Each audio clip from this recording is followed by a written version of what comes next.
Bonjour à tous, c'est Séverine. Bienvenue sur Trouver la paix et la joie. J'espère que vous allez bien. On démarre une nouvelle semaine, on est rendu à la moitié du carême, alors il faut s'accrocher. Vous allez voir que le carême, si vraiment vous vous accrochez, malgré les moments peut-être de sécheresse, que vous allez ça va transformer votre vie spirituelle. Il y aura un avant et après Carême 2025. Donc, accrochez-vous, suivez mes podcasts régulièrement. J'en fais 3 par semaine qui sont vraiment courts. Donc, ils durent en moyenne à peu près 15 minutes. C'est parfois moins. Donc, franchement, ne loupez pas ces petites minutes d'encouragement et d'énergie spirituelle. Alors, à propos d'encouragement, aujourd'hui, voilà, je voudrais faire un podcast pour encourager toutes les personnes qui vivent des épreuves, que ça soit sur le plan de la santé, sur le plan professionnel, sur le plan familial, et parfois même ça peut être plusieurs épreuves en même temps. Et on est dans un monde où on voudrait nous faire croire que le bonheur, c'est justement d'être en parfaite santé, qu'on ait tout l'argent dont on a besoin. Et en fait, on se rend compte quand on est chrétien que le bonheur, c'est bien plus subtil que ça. C'est tout simplement avoir Dieu dans sa vie et essayer de faire la volonté de Dieu. Alors, voilà, toutes les personnes qui vivent des épreuves, je voudrais vous dire déjà que vous n'êtes jamais, jamais seul. N'oubliez jamais que chacun d'entre nous avons un ange gardien et vous pouvez le prier. Vous pouvez demander à votre ange gardien de prier pour vous et de vous aider dans votre quotidien et il le fera alors de manière très subtile. Mais si vraiment vous accordez ce temps de silence, vous arriverez à sentir vraiment cette présence de votre ange gardien qui est avec vous. Et puis surtout, nous avons l'Esprit Saint en nous. Nous avons reçu l'Esprit Saint au baptême et c'est un esprit de force, c'est un esprit de transcendance, c'est un esprit de santé, de courage. Donc il faut demander à l'Esprit Saint de venir en nous et de nous transcender, de nous aider à avancer dans les épreuves. Et vous verrez que quand on passe des moments difficiles avec le Saint-Esprit, eh bien, on arrive à avancer. On ne s'enfonce pas dans le découragement ou encore pire, dans le désespoir.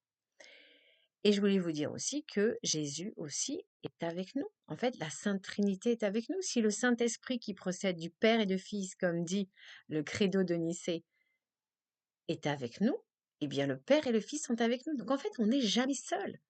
Et si vous priez en plus régulièrement le chapelet, vous avez la Sainte Vierge qui est là à vos côtés. Et de toute façon, la Sainte Vierge, que l'on la prie ou pas, elle intercède pour nous. Voilà, parce que c'est une humaine comme nous, elle est 100% humaine, elle sait à quel point les êtres humains sont fragiles, que tout le monde n'a pas eu la chance d'être exempt du péché, d'avoir sa force morale, donc elle sait qu'on est fragile, donc elle prie pour nous tout le temps. Donc déjà, prenez conscience que vous n'êtes jamais, jamais seul. C'est ce que le monde voudrait vous faire croire quand vous avez des problèmes, parce que c'est vrai que humainement, quand on a des épreuves, quand on est malade, eh bien, les amis diminuent, on se sent seul. Quand on est au chômage, pareil, on peut se sentir rejeté. Si on a des problèmes familiaux, si on a subi des maltraitances, vous n'êtes jamais, jamais, jamais seul. Vous avez une force monumentale, le Dieu d'amour qui est là avec vous pour vous aider pas à pas.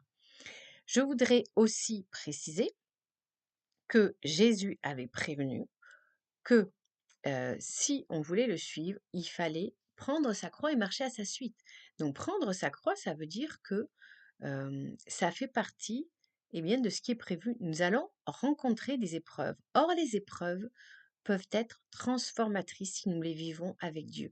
Elles peuvent être l'occasion de développer de nouvelles qualités spirituelles. Or, vous savez que ces qualités spirituelles sont fondamentales pour accéder au paradis. Le paradis, c'est un endroit magnifique, donc on ne peut pas accéder au paradis si on ne s'est pas purifié. Alors, les épreuves nous permettent de nous purifier comme ça de nos scories et nous permettent de développer de nouvelles qualités. Alors moi, je vais vous donner un exemple concret. Je suis malade depuis 6 ans et le fait d'être malade, ça a fait que j'ai pris conscience que j'accordais trop d'importance à ce que le monde voulait que je fasse. Je subissais en fait trop l'esprit du monde. Or, nous, on doit suivre le Saint-Esprit et non pas l'esprit du monde. J'ai pris conscience de ça parce que quand vous êtes très malade, moi j'étais clouée sur mon lit toute la journée, je pouvais tenir peut-être debout 5 minutes par jour.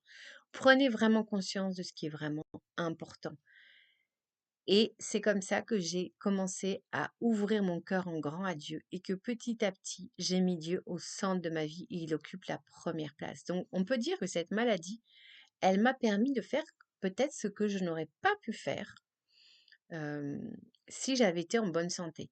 Donc, comme on dit, ben voilà, d'un mal peut sortir un bien. Aussi, je voudrais dire à ceux qui sont malades, ça permet aussi parfois, on a peut-être un destin. Donc on peut, voilà, Dieu peut permettre des maladies, soit voilà pour qu'on réfléchisse, qu'on se rapproche de lui, ou pour, dans certains cas, parce qu'on a commis des fautes euh, assez terribles, et que la maladie, c'est une façon, quelque part, de nous forcer à nous arrêter et de prendre conscience qu'on doit renoncer au péché. Mais la maladie, par exemple, ça peut être aussi l'occasion tout simplement, eh bien, d'être ce qu'on appelle, corédempteur. C'est-à-dire qu'on va offrir ses souffrances comme, Jésus a offert ses souffrances sur la croix, évidemment à notre petit niveau à nous, pour, eh bien, sauver des âmes. Bien souvent, c'est pour sauver des gens de notre famille. Donc si vous êtes malade, que vous n'êtes pas guéri, bah, dites-vous bien que déjà Jésus vous donne la force. Voilà, si vous vous confiez à lui, il va vous donner la force de traverser la maladie et que vous avez un rôle à jouer. Vous êtes co-rédempteur, co-rédemptrice, donc soyez vraiment très honorés. C'est un rôle magnifique, c'est un très, très grand rôle. Tous les saints, en fait, ont été des co-rédempteurs, donc ça veut dire que vous êtes vraiment bien partis sur le chemin de la sainteté. Donc soyez heureux malgré la maladie. Et puis Jésus peut très bien décider aussi de vous guérir. Donc voilà, priez pour que Dieu vous donne la force ou vous guérisse. En tout cas, ça sera l'un ou l'autre. Vous ne serez jamais laissé seul. Je vous donne aussi un autre exemple. Quand on a comme ça des conflits familiaux, ça nous apprend voilà, à épurer en fait notre cœur.